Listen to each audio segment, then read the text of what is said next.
Hello friends, welcome to Ramas Yummy Kitchen.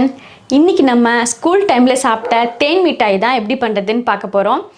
இப்பலாம் வந்து தேன் மிட்டாய் எந்த கடையிலுமே கிடைக்கிறது கிடையாது. இப்போ அதை நம்ம வீட்லயே செஞ்சு சாப்பிடலாம். இன்னைக்கு வந்து நான் 1/4 கிலோ இட்லி அரிசியும் 50 கிராம் வந்து உளுந்து எடுத்திருக்கேன். உளுந்து வந்து கொஞ்சம் கூட எடுத்திருக்கேன், நல்லா சாஃப்டா இருக்கும். அதனால இந்த ரேஷியோ வந்து கரெக்டா இருக்கும். இப்போ மாவு அரைச்சாச்சு.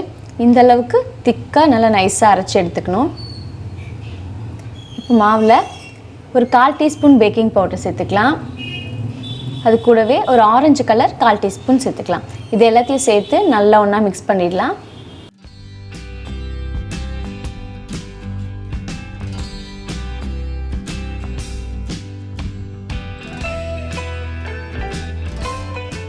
இப்போ நம்ம வந்து தேன் மிட்டாய்க்கு மாவு ரெடி பண்ணிட்டோம்.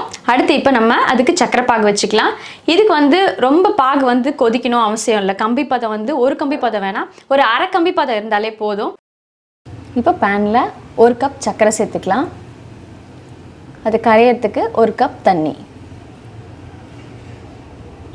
இப்போ இது ரெண்டும் சேர்ந்து நல்லா கொதிக்கட்டும். சக்கரை பாகு வந்து நம்மளுக்கு எவ்வளோ மாவு எடுக்கிறோமோ அதுக்கு தகுந்த மாதிரி இந்த சுகர் சிரப் நம்ம செஞ்சுக்கணும். நல்லா கொதிச்சதுக்கு அப்புறமா நல்லா திக்காய் வரும்.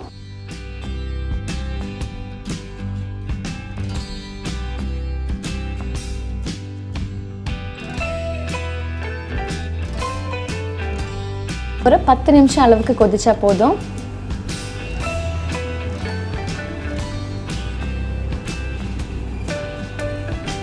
இப்போ வாசனைக்காக ஒரு 1/4 டீஸ்பூன் ஏலக்காய் பொடி சேர்த்துக்கலாம். சக்கரை பாகு ஆறுனதுக்கு அப்புறம் கொஞ்சம் கட்டி ஆகிடும். அந்த மாதிரி ஆகாமல் இருக்கிறதுக்கு ஒரு 4-5 சொட்டு லெமன் ஜூஸ் நம்ம சேர்த்துக்கலாம். எல்லாத்தையும் சேர்த்து ஒரு வாட்டி நல்லா கலந்துடலாம். இப்போது எண்ணெய் நல்லா காஞ்சதுக்கப்புறம் நம்ம செஞ்சு வச்ச மாவை இந்த மாதிரி சின்ன சின்ன உருண்டையாக நம்ம கிள்ளி போடணும். அதில் எண்ணெய் வந்து மீடியம் ஃப்ளேமில் தான் இருக்கணும். அதிகமான சூடு இருந்ததுன்னா டக்குன்னு உங்களுக்கு கலர் மாதிரி தீஞ்சிடும். இந்த ஸ்டேஜில் போடணும்.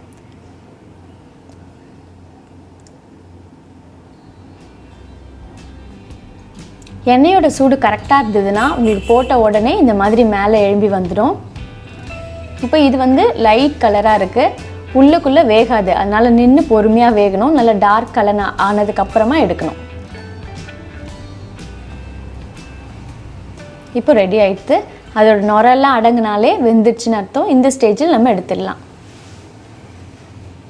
இப்போ நம்ம செஞ்சு வச்ச எல்லா தேன் மிட்டாயும் சக்கரை பாகில் சேர்த்துடலாம். சேர்த்துட்டு நல்லா அதை ஊறுற மாதிரி கலந்து விட்டுடலாம். நல்லா ஒரு அரை மணி நேரத்துலேருந்து 1 மணி நேரம் வரைக்கும் ஊறணும்.